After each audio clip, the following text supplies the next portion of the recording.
मला विचारलं तर कमाल आहे म्हणे, तुम्ही तर लॉचे प्रॅक्टिशनर नाही, तुम्ही लॉचा अभ्यास केलेला नाही, मग तुमचं बरोबर कसं येतं? तर मी त्यांना ते समजावलं की तुम्ही अक्वायर्ड नॉलेजवर बोलता, त्याचा प्रभाव तुम्हाला सगळ्या क्षेत्रामध्ये दिसत होता. आज आपण करप्शन करप्शन म्हणतो, हे करप्शन बोलणारे लोक अधिक करप्ट आहेत. म्हणजे मराठा हे कुटुंब होतं.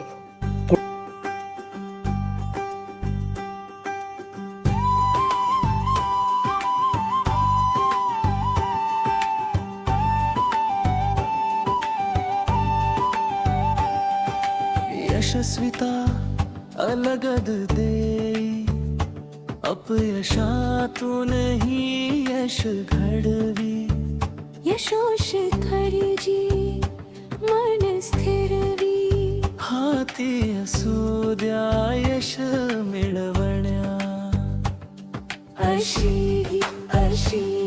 यशाची गुरुकिल्ली, अशी यशाची गुरुकिल्ली. नमस्कार. यशाची गुरुकिल्लीच्या सीझन 3 मधल्या आजच्या भागात आपण भेटणार आहोत एका अतिशय पॉप्युलर अशा पॉडकास्टचे जनक, म्हणजे प्रतिपक्ष या राजकीय पॉडकास्टचे जनक भाऊ तोरसेकर यांना. नमस्कार भाऊ. नमस्कार. येस, तुमच्या पॉडकास्ट, मला वाटतं आपला हा पर्टिक्युलर पॉडकास्ट बघणारे जवळजवळ सगळे नियमितपणाने प्रतिपक्ष बघत असणार, याची मला खात्री आहे. तर मला तुम्ही सांगू शकाल का की मुळामध्ये, कारण तुम्ही माझ्यापेक्षा खूप सिनियर आहात आणि खूप वर्ष, म्हणजे मला वाटतं मी काहीतरी 5वी 6वीत वगैरे असेल त्यावेळेला तुमची SSC झाली होती, राईट? 65 मध्ये. एक्झॅक्टली. माझी 72 मध्ये SSC झाली, म्हणजे मी अगदी लहान होते. 7 वर्ष. हा, एक्झॅक्टली. तर त्याच्यामुळे, आणि तुम्ही पहिल्यापासून जर्नलिझम मध्येच होतात का? नाही, मी बेसिकली आर्किटेक्चरचा स्टुडंट होतो. योगायोगाने विद्यार्थी चळवळीमुळे मी पत्रकारितेत ओढला गेलो आणि मग आर्किटेक्चरचं फॉलोअप सोडलं. किंबहुना मी कुठलंच शिक्षण पूर्ण केलं नाही. अरे बापरे. मला एक असं झालं की आपल्याला आपली परीक्षा घेणारी युनिव्हर्सिटी जन्माला आलेली नाही असं वाटलं मला. त्यामुळे मी 1 वर्ष डिप्लोमा इंजिनिअरिंग केलं, 2 वर्ष आर्ट्स केलं आणि मग म्हटलं नाही, हे काय आपल्याला जमणार नाही. ओके. त्यामुळे एका अर्थाने मी स्वयंभू आहे असं म्हणायला हरकत नाही. That is amazing. ऍब्सोल्युटली. पण म्हणजे मग तुम्ही पत्रकारितेत त्या विद्यार्थी चळवळीपासून आलात? हो, मी काय होतं, मी आर्किटेक्चरला असताना आमच्याकडे कॉलेजला बँडो स्कूलला पडला, आता त्याला रहेजा म्हणतात, तिथे संप झाला होता आणि त्यानिमित्ताने मग विद्यार्थी संघटनांशी संबंध आला. पुढे आर्ट्सला रुपारेलला असताना परत आंदोलन होती आणि त्यातून मी त्या बातम्या द्यायला जायचो मराठामध्ये. त्या काळात आत्तासारखे रिपोर्टर गावगांना फिरायचे नाहीत.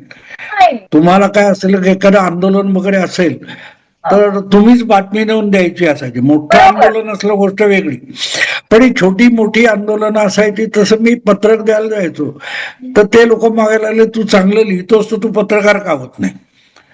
तर ती 2 वर्ष तशी गेली आणि मग मी म्हटलं ठीक आहे, चला आपण जॉईन करू. म्हणून मी त्यावेळेला 69 मध्ये मी पत्रकार झालो मराठामध्ये. 69 म्हणजे अत्र्यांचा पेपर असल्यामुळे त्याच्यात संस्कार वेगळे मिळाले, असं झालं. मराठा अत्र्यांचा होता पहिल्यापासून? मराठा हा पहिल्यापासून अत्र्यांचाच पेपर होता ना? हो, अत्र्यांचा. तो संयुक्त महाराष्ट्र चळवळीमध्ये जन्माला आलेला पेपर होता. ओके.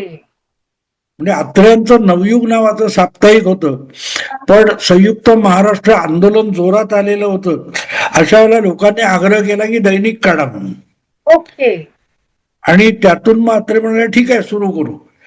आणि खिशात दमडा नसताना अत्रेंनी सुरू केलं. लोक विकत घ्यायला लागले, लोक वर्गणी किंवा डोनेशन द्यायला लागले. त्यातून सगळं हळूहळू करत वाढत गेलं हो, लवली. आणि म्हणजे फुलफ्लेज हे तुम्हाला एक आपण म्हणू शकतो का की हे एक आपल्या पुढच्या पिढी करता एक जिवंत उदाहरण आहे की जरी खिशामध्ये 0 रुपये 0 पैसे असतील तरीही जर तुमची जिद्द मजबूत असेल तर तुम्ही कुठलंही मोठं काम करून जाऊ शकता. हे अत्र्यांनी त्यावेळेला दाखवून दिलं. अत्र्यांच्या खिशात पैसे नसताना हा. त्यांनी अख्खा सिनेमाचा तो आशा स्टुडिओ होता तो विकत घेतला. म्हणजे त्यांना सिनेमा काढायचा होता हा. आणि ते चंदूलाल शहा म्हणून त्याचे मालक होते, त्यांच्याकडे गेले की मला सिनेमा काढायचा आहे, तुमचा स्टुडिओ मला अवेलेबल करून द्याल का. तर तो गमतीत म्हणाला की अहो तुमच्यासारख्या लेखक एवढ्या मोठ्या नाटककाराचा स्वतःचा स्टुडिओ असला पाहिजे. तर अत्रे म्हणाले ठीक आहे विकत घेईन म्हणाले, पण माझ्याकडे आत्ता पैसे नाही. तर म्हणे पैसे नंतर द्या. आणि अत्र्यांनी खिशात 1 रुपया नसताना तो स्टुडिओ विकत घेतला अरे आणि परत त्याला म्हणाले की आता एका स्टुडिओचा मालक आहे मी, हा. तर मी असाच पुण्याला गेलो तर लोक हसतील, तर मला गाडी विकत घ्यायला तुम्ही उसने पैसे द्या. आणि त्यांच्याकडून 5,000 रुपये काय असं काहीतरी उसने घेऊन अत्र्यांनी गाडी घेतली आणि स्वतःच्या गाडीने ते पुण्याला परत गेले होते. तेव्हा या गोष्टी असतात, खूप मोठी माणसं असतात ही, त्यांच्याकडून खूप शिकता येण्यासारखं असतं. नक्कीच, नक्कीच. आणि अशा संस्कारामध्ये तुमची पत्रकारिता फोफावली आपण म्हणूया, असं म्हणायचं का? दिल्यानंतर ऍक्च्युअली मी जॉईन झालो मराठामध्ये, पण अत्र्यांकडे तयार झालेली मंडळी सगळी आमची सिनियर होती. आणि मराठामध्ये वैशिष्ट्य असं होतं की मराठातला कंपोजिटर असेल, प्रूफ रीडर असेल, प्यून असेल, सफाई कामगार असेल, ते सगळे पत्रकार होते. म्हणजे मराठा एक कुटुंब होतं, कुटुंब होतं. त्या प्रत्येकाला आपलं वर्तमानपत्र हे बाजारात प्रतिष्ठित असावं असं वाटायचं. ते नोकरी करत नव्हते, ते कुटुंबात होते.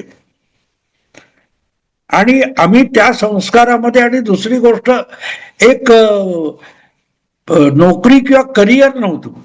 पत्रकार आम्ही झालो ते आमच्या दृष्टीने एक व्रत होतं. आपण समाजाला शहाणं करण्यासाठी काहीतरी करतोय. आज नेमकं उलट टोक आलेलं आहे. म्हणजे आज पत्रकारिता बाजारू झाली असं मी म्हणतो. त्याचं कारण ते की समाज शिक्षणाचा विषयच बाजूला पडलेला आहे. कारण मीडिया हाऊसेस झालेत, वर्तमानपत्र हे प्रॉडक्ट झालेलं आहे. तुम्ही त्यावेळेला पत्रकारिता करताना आपल्या मनातली जी तळमळ आहे, जी समाजाला सांगायचंय, ही भावना जास्त होती. माझं करिअर झालं पाहिजे, हे आत्मकेंद्रीपण जवळजवळ 0 होतं. अशी परिस्थिती होती असं म्हणू शकतो आपण. तसंच होतं ना, तसंच होतं. पत्रकारितेत पगार किती होते? किती? तुम्हाला चांगले पगार मिळतील याची काय. त्यावेळेला इंडियन एक्सप्रेस किंवा टाइम्स ऑफ इंडिया हे टाइम्स ग्रुप किंवा एक्सप्रेस ग्रुप हे मीडिया हाऊसेस होते. आता वर्तमानपत्र किंवा मीडिया आपण बघतो ते मीडिया हाऊसेस असतात. म्हणजे त्याच्या मालकाला पत्रकारितेशी, सामाजिक ह्याच्याशी काहीही कर्तव्य नाहीये. ते एक धंदा म्हणून करतात आणि यातून पैसे आले पाहिजेत. आम्ही इतके गुंतवले, त्यातून इतकं प्रॉफिट आलं पाहिजे होतं. वर्तमानपत्रामध्ये आम्ही जेव्हा पत्रकार झालो तेव्हा प्रॉफिट हा विषय नव्हता. कसा बसा खर्च भागला पाहिजे हे गणित होतं. किती वेगळा विचार होता, म्हणजे फार वेगळा विचार होता. आणि त्याच्यामुळे समाज घडला. तेव्हा तेव्हा आपण ज्या शाळेत होतो डीएस हायस्कूल मध्ये, त्या डीएस हायस्कूल मधल्या शिक्षकांना पगार किती होते? फी जमेल त्यातून. सरकार अनुदान देत नव्हतं तेव्हा शाळांना. फी जमेल त्यातून किंवा मग लोकांच्या दारोदार फिरून देणग्या गोळा करून शिक्षकांचा आणि शाळेचा खर्च भागवला जात होता. बरोबर. अनुदानित शाळा नव्हत्या. नाही. आणि त्यामुळे शिक्षक हा त्याला शिकवता येणं आवश्यक असायचं. हा. आता ते राहिलेलं नाही. आता मी नोकरी करतो, मुलांना कळतंय का शिकतंय का ह्याच्याशी काही कर्तव्य नाही. बरोबर. तर तो सगळ्या क्षेत्रात होता ना, तो न्याय क्षेत्रामध्ये होता, तो सरकारी क्षेत्रामध्ये होता, सगळीकडे होतं. आपण समाजाला उपयोगी पडावं. शिक्षणाचा अर्थ काय होता? आपण एक समाजोपयोगी माणूस घडवणं म्हणजे शिक्षण होतं. आता त्याचा संबंध शील राहिलेला नाही. घडवते ते शिक्षण, हो नाही का? शील घडवते ते शिक्षण, आणि तसंच घडवायचं आपल्याला शाळेमध्ये. त्याचा प्रभाव तुम्हाला सगळ्या क्षेत्रामध्ये दिसत होता. आज आपण करप्शन करप्शन म्हणतो, हे करप्शन बोलणारे लोक अधिक करप्ट आहेत. हो. हा सगळ्यात मोठा विनोद आहे. हा सगळ्यात मोठा विनोद आहे. म्हणजे आज शिक्षण महर्षी कोण आहेत? पतंगराव कदम. आणि दुसरीकडे शिक्षण महर्षी कोण आपण ऐकले ते कर्वे, हो हो किंवा कर्मवीर भाऊराव पाटील. हो. मुलांच्या शिक्षणासाठी बायकोचं मंगळसूत्र गहाण ठेवणारे भाऊराव पाटील आणि पतंगराव कदम यांची तुलना होऊ शकते का? अजिबात नाही, चुकून पण नाही. मग तिथेच फरक पडलाय ना. तो सगळ्या क्षेत्रात आहे. आपण ठराविक क्षेत्रात म्हणतो करप्शन वगैरे, असं नाही.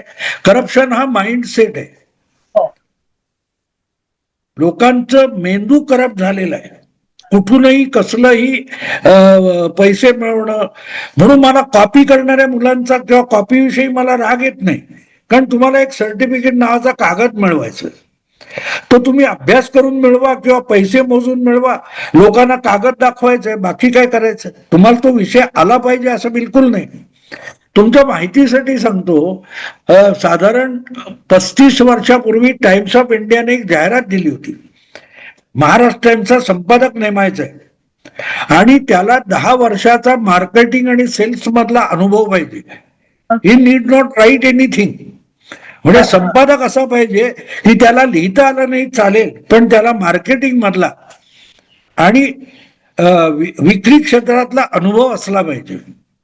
तिथे तुम्हाला कळेल पत्रकारिता काय झाले.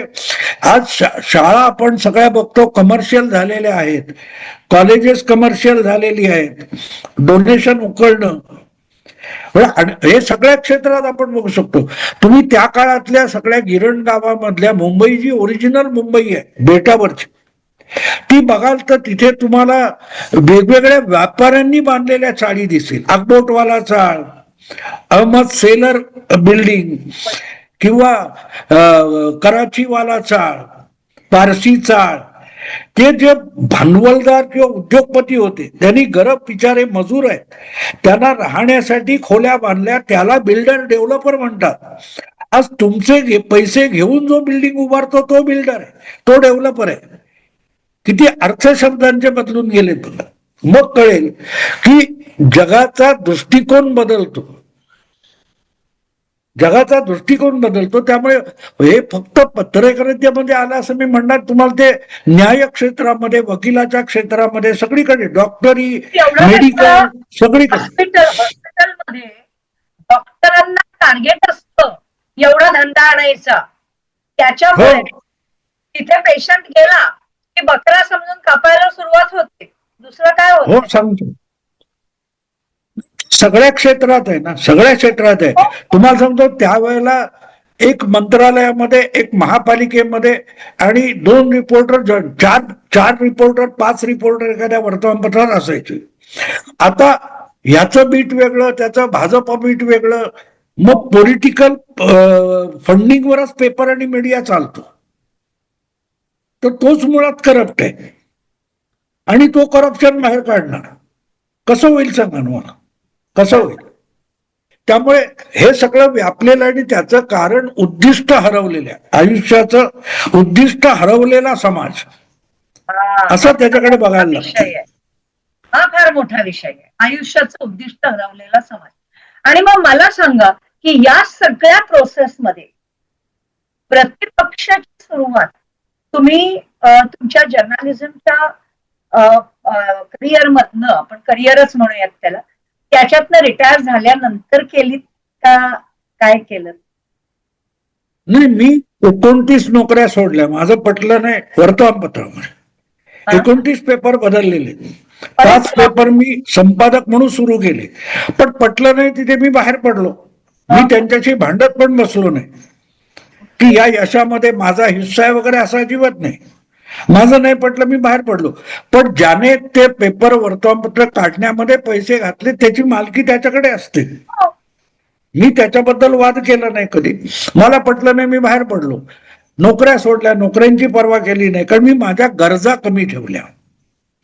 मी माझ्या गरजा कमी ठेवल्यात आणि त्यामुळे मला कधी अडचण आली नाही. पण मी माझ्या भूमिका, माझे जे विचार, माझी विचार करण्याची पद्धत याच्याशी कधीही तडजोड केली नाही. आणि पुढे हे सोशल मीडिया, डिजिटल मीडिया आला किंवा हे युट्यूब आणि एकूण ज्या पद्धतीत टेक्नॉलॉजी बदलत गेली, तर त्याच्यात हे युट्यूब म्हणजे 2-3 मुळातच मी म्हणजे हट्टी इतका होतो की मी लिहायचो, तर लिहिताना सुद्धा मी फाउंटन पेनने लिहायचो. मला बॉल पेन पण आवडलं नाही कधी. अरे बापरे. तर ते झालं होतं असं की मी पुण्यनगरी नावाच्या दैनिकामध्ये रोजचा कॉलम लिहायचो आणि त्या साधारण ते गरिबांचा, कामगारांचा पेपर होता तो. तर मला गंमत वाटली की त्याच्यामध्ये अंधेरीच्या काही इंजिनिअरिंग कॉलेज मधली 4 मुलं येऊन मला भेटली. मला म्हणाली की हे आम्हाला ईमेलवर फॉरवर्ड करायला कटकट होते, तर तुम्ही सोशल मीडियामध्ये फेसबुकवर वगैरे लिहा. म्हटलं मला जमत नाही आणि मला टायपिंग करता येत नाही आणि मी टायपिंग करणार नाही. म्हटलं मी बॉल पेनने लिहिलेलं नाही, मी शाईचंच पेन वापरतो. तर त्या मुलांनी ऍक्च्युली मला उल्लू बनवलं.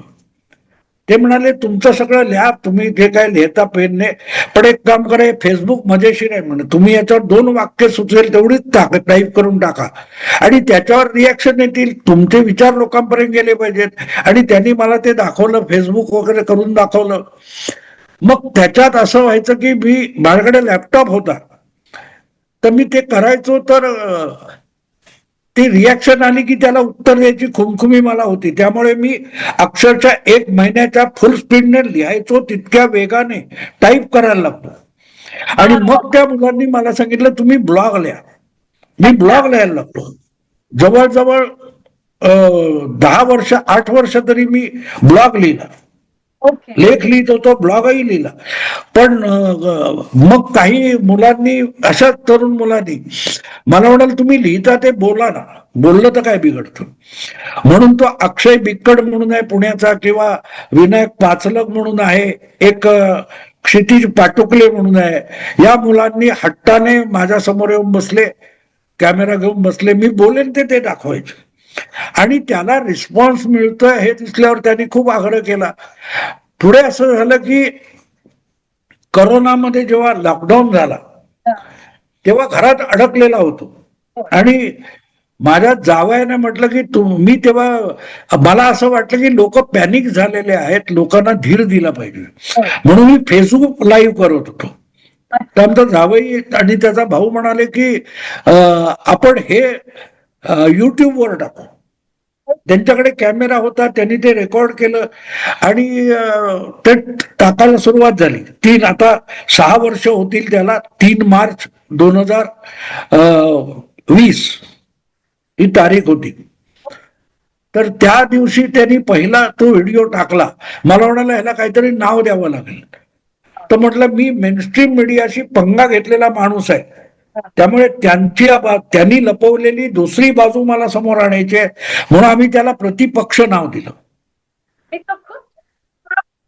आहे ऍब्सोल्युटली अप्रोप्रिएट नाव आहे आणि त्याच्यामुळे त्याच्याप्रमाणे त्याच्यामधले तुमचे अनालिसिस जे असतात ते पण इतके म्हणजे स्पष्ट, विचारपूर्वक मांडलेले आणि परखड असतात असं म्हणता येईल आपल्याला. पण मला एक सांगा की तुम्ही ही जी प्रेडिक्शन्स करता लोकांची, त्याच्या मागे तुमचं प्रत्येक व्यक्ती करताचं डीप डिटेल्ड ऑब्झर्वेशन असतं. म्हणजे मी सायकोलॉजी वाले आहे, त्याच्यामुळे मी सायकोलॉजी बद्दल म्हणू शकते. तुमची सायकोलॉजी बॅकग्राऊंड नाहीये, पण तरीही तुमची अनुभवाची सायकोलॉजी आहे असं आपण म्हणू शकतो.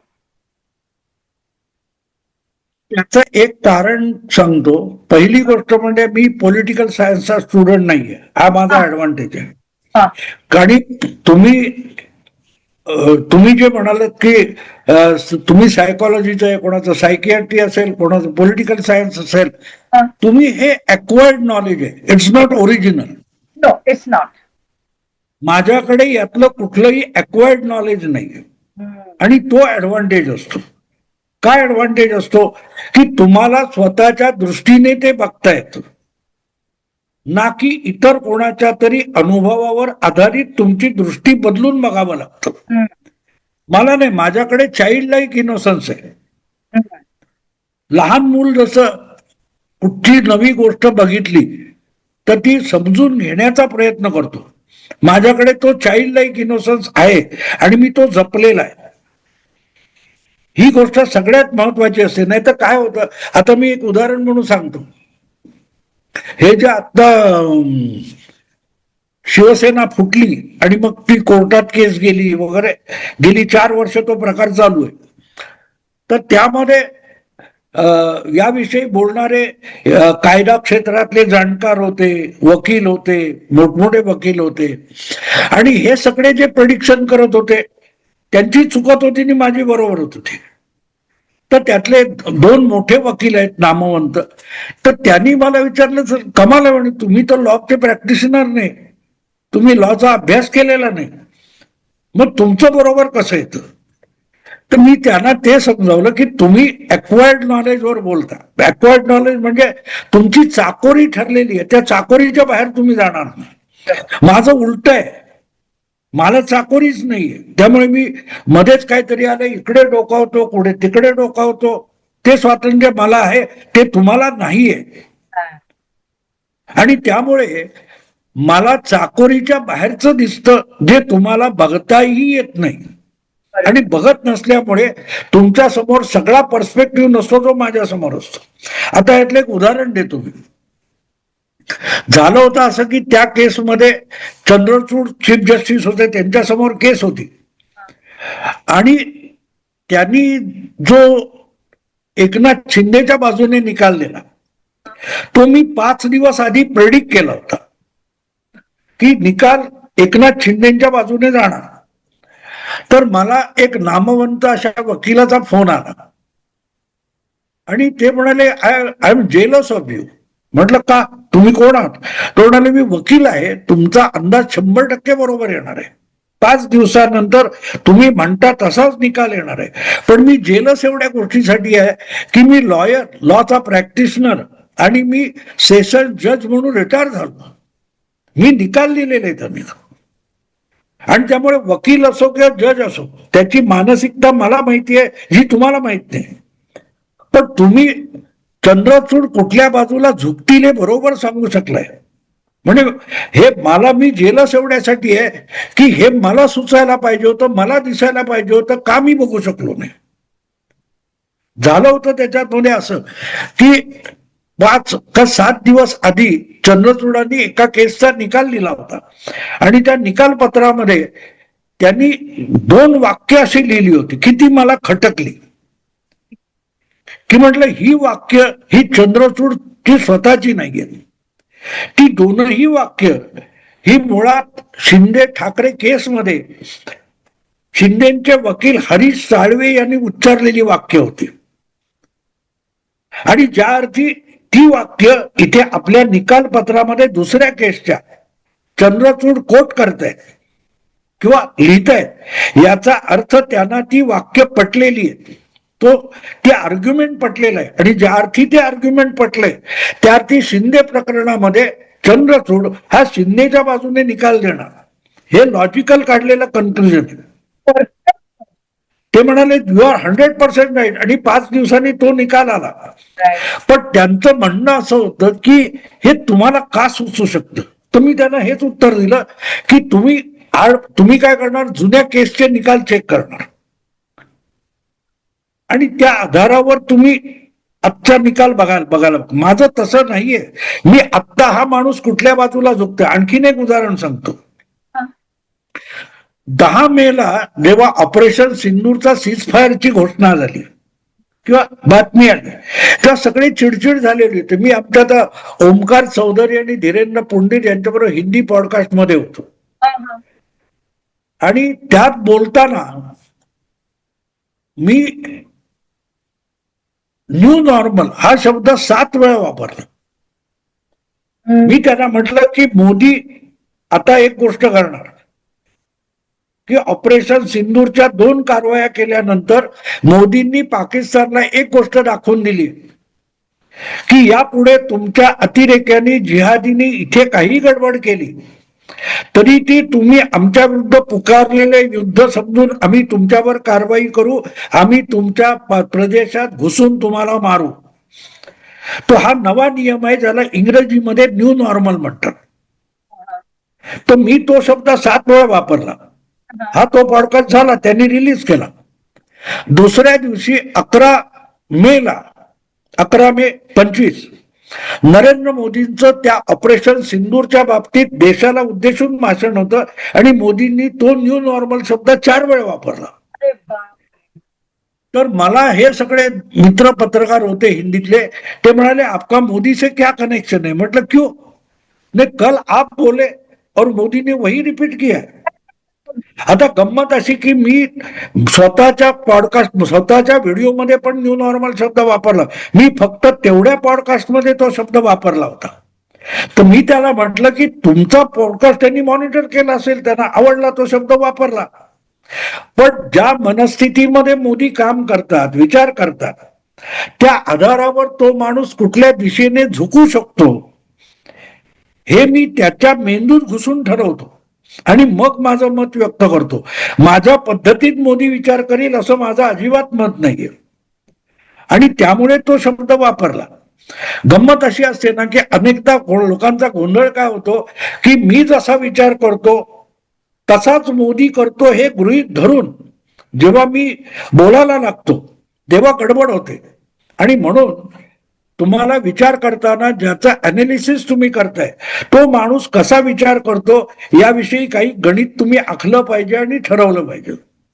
अन्यथा तुम्ही तुमच्या मनातलं जे असतं तेच त्या माणसाच्या माथी मारता आणि ते त्याचं मत असेल तो तसं करेल हे प्रेडिक्ट करता. माझं तसं नाही. मी तो त्या माणसाचा स्वभाव अभ्यासतो. आजपर्यंत त्यांनी काय काय केले, तो विशिष्ट परिस्थितीत कसा वागेल, काय बोलेल, हे माझा स्वतंत्र अभ्यास आहे. याचं कुठेही पुस्तक नाही. हा माझा स्वभाव आहे. अनुभवाचा अभ्यास आहे असं म्हणू शकतो. म्हणजे अनुभवाचा लॉजिक, अनुभवाचा अभ्यास असं आहे, असंच आपण म्हणू शकतो या ठिकाणी. बरोबर. आणि मला वाटतं की हे जे आहे ना या पद्धतीमध्ये जेव्हा तुम्ही लोकांना, त्यामुळे ती तुम्ही जो प्रश्न विचारला की प्रेडिक्शन बरोबर येतात, प्रेडिक्शन बरोबर येत नाही. त्या माणसाविषयी माझा जो त्याचं आकलन आहे ते बरोबर असतं, त्यामुळे ते बरोबर येतं. मोदी अमित शहा सारखं वागणार नाही, अमित शहा देवेंद्र फडणवीस सारखं वागणार नाही, फडणवीस हा शिंदे सारखं वागणार नाही, शिंदे उद्धव सारखं वागणार नाही. हे पहिलं लक्षात घ्या. प्रत्येक माणूस वेगळा असतो, त्याचा स्वभाव वेगळा असतो आणि त्यामुळे तो कसा वागतो याचा जर तुमचा अभ्यास असेल तर मग तुम्ही त्या माणसाविषयी त्याच्या कृतीविषयी तो घेणाऱ्या निर्णयाविषयी योग्य प्रेडिक्ट करू शकता किंवा त्याच्यावरून दुसरा कोण काय करेल हे ठरवू शकता. परफेक्ट. हे खूप महत्वाचं आहे आणि मला वाटतं की लोकांनी सुद्धा कुठच्याही क्षेत्रामध्ये इतरांशी इंटरॅक्ट करताना जर का ही गोष्ट लक्षात ठेवली तर मला वाटतं बऱ्याच वेळेला लोकांशी वागताना, इतरांशी वागताना लोक ज्या चुका करतात त्या चुका करणार नाहीत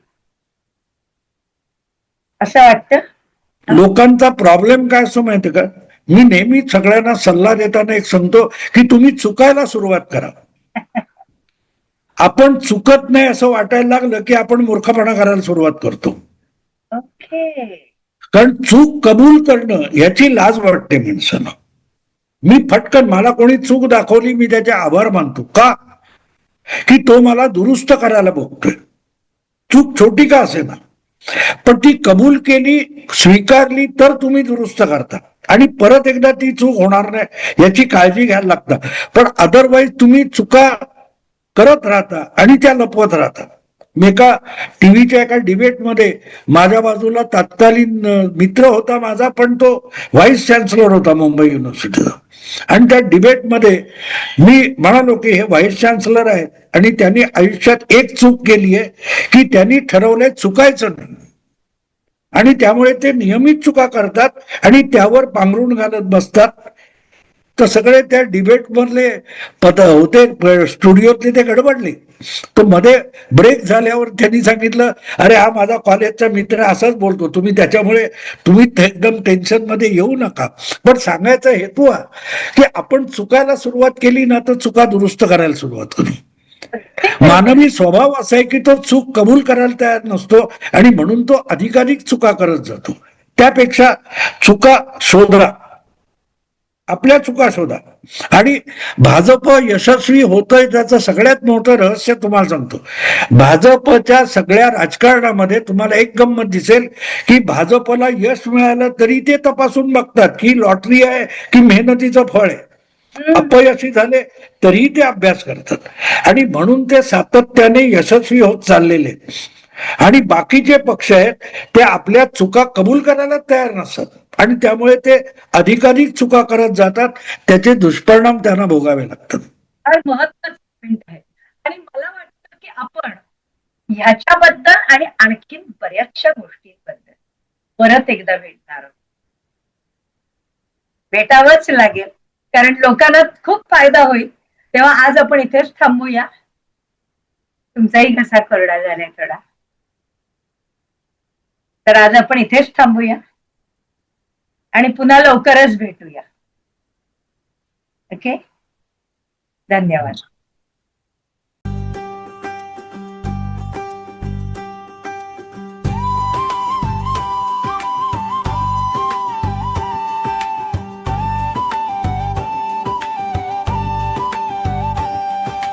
यशस्विता अलगद देई, अपयशातूनही यश घडवी. यशोशिखरी जी मन स्थिरवी. हाती असू द्या यश मिळवण्या, अशी ही यशाची गुरु किल्ली. अशी ही यशाची गुरु किल्ली. बातमी आली तेव्हा सगळी चिडचिड झालेली होती. मी आमच्यात ओमकार चौधरी आणि धीरेंद्र पंडित यांच्याबरोबर हिंदी पॉडकास्ट मध्ये होतो आणि त्यात बोलताना मी न्यू नॉर्मल हा शब्द 7 वेळा वापरला. मित्र होता माझा, पण तो व्हाईस चान्सलर होता मुंबई युनिव्हर्सिटीचा, आणि त्या डिबेटमध्ये मी म्हणालो की हे व्हाईस चान्सलर आहेत आणि त्यांनी आयुष्यात एक चूक केली आहे की त्यांनी ठरवलंय चुकायचं नाही,